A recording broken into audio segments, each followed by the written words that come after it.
Morning and welcome to everybody joining us for today's preview. It is racing at Greyville on the Poly track, Friday night racing, 27th of May. And we're going to try something a little bit different this time around. We're going to go through race by race selections. So just to spice things up a bit on behalf of Marshall's World of Sport, we're going to go through all 8 races on the program and give you a little bit of feedback and some selections.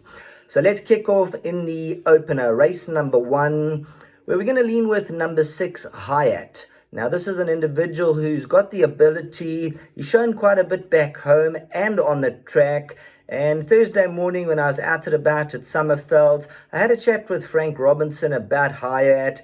And he had that glow in his eyes. He said Hyatt's working exceptionally well. He's in a real good space and he's ready to win.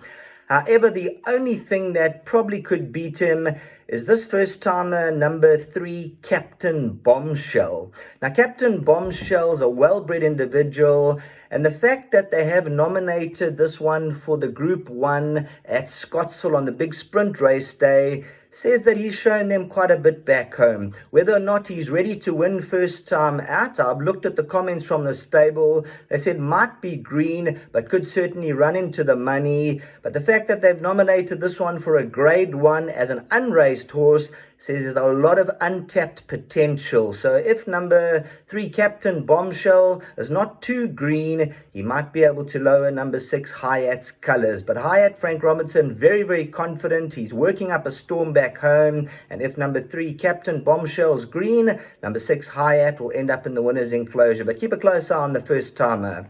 And then number 1, King Spear, who's got super consistent form, drawn well, and if you look at the course and distance stats, 2 runs for the 2 second placings. The best of the draw, although it is fully exposed, a lot in King Spear's favour.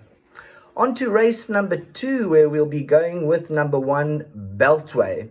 The reason being the Gauteng form lines when it comes to the maidens and a few other races, they seem to be a length or 2 superior. And this is a horse I believe had the 2 runs back this year, so will be the peak fitness run. And more importantly, if you're a form studier and you go through your form lines, that penultimate form line in Gauteng is very, very strong. A number of horses, multiple winners have come out of that race. And just get the feel that Beltway might be able to have this field's number. Number 7, Winter Journey. Now, this is a horse who is super consistent, will be the second selection. I said super consistent, a professional maiden. Going to win the race one of these days, but is vulnerable. So we're going to put that into the second spot, ahead of number 9, Aditi. And if you're looking for a real roughie, throw in number 5, Bayou for the quartets. I think this is a horse who could improve leaps and bounds. On to race number 3. Number 1, Tell My Fortune will be the first selection. Although coming back from 100 days off the track, I think the drop in distance, racing fresh, could really suit Tell My Fortune. To beat Minstrel Gallery number 2, who's improving and going to improve further each and every run. Number 4, Mia Loa, and number 3, Graphene Aerogel, the Gauteng Raider. We'll throw that one into the mix. On to race number 4, where number 2, Grimaldi, once again from the Gauteng stable. So we'll be sticking with a few Gauteng runners on the evening. 1 from 1 at the course on the Poly. The Paul Peters stable absolutely flying at the moment. And number 2, Grimaldi could certainly get into that number 1 box again. Number 1, Seamaster, that will be the second selection, the immediate danger. After the rating drop, came back to form last time out with a cracking second. And you just got to feel if this horse can recapture anything of his best form, which he showed last time out. Good each way chance. And third to number 10, Ibuto.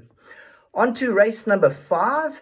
And if you've looked at race number 5, a very solid form contest. A number of horses, Greater Fair, Airways Law, and the list goes on, that have winning and each way credentials. So we're going to say stay low and don't get too involved in this race. However, Throw in number 7, Spring Fling. I believe this is the value play in the race, so take a little bit of each way bets on Spring Fling, and more for the exactors, places, and the trifectas. A horse who's competed at a much higher grade, and you'll see Spring Fling when he goes down to the start, he'll take your breath away, and at decent double odds, worth having a little bit of a wager and throwing into all of the bets. Let's move on to race number 6. Now, this is my elected value bet on the card. 12.5 to 1 with Marshall's World of Sport the win and 2.63 the place. It's number 4, Tashman from the Wendy Whitehead stable. A horse who's come down to a very competitive mark. And I just get the feeling, if things map out for Tashman, a very competitive affair. But definitely for me, this is the value each way play of the evening. 12.5 to 1 and 2.63 the place. Go each way on Tashman and include into all of your exotics. Race number 7, we're going to go with number 6, Rain or Shine. Now, here's a horse who's been very impressive. Big, strong, athletic individual.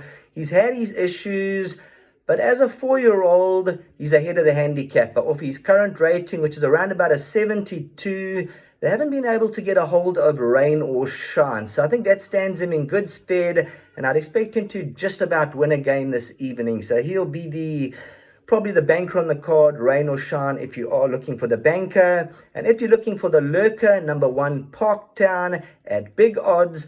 This is a horse who could certainly muddy the waters, throw into all of your equations. So that's the first 7 races. And then when we go on to race number 8, all I'm going to say is this is a field race. I'm not going to dissect race number 8. So for your exotics and all of your bets out there, go as large as your budget will allow. For me, race number 8 is a field race.